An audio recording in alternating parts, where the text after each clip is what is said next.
Sana mapunta ako sa isang tao na hindi maghahanap ng panandaliang comfort sa iba sa oras na may pagkukulang ako. At sana mapadpad ako sa isang tao na sasamahan ako dumating man yung worst chapter ng buhay ko. Yung isang tao na magsasabing magiging okay din ang lahat, andito lang ako. At sana ikaw na yan.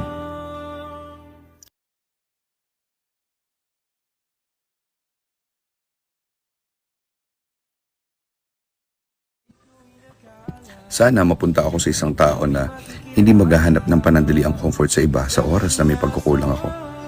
At sana mapadpad ako sa isang tao na sasamahan ako dumating man yung worst chapter ng buhay ko. Yung isang tao na magsasabing magiging okay din ang lahat, andito lang ako. At sana ikaw na yan.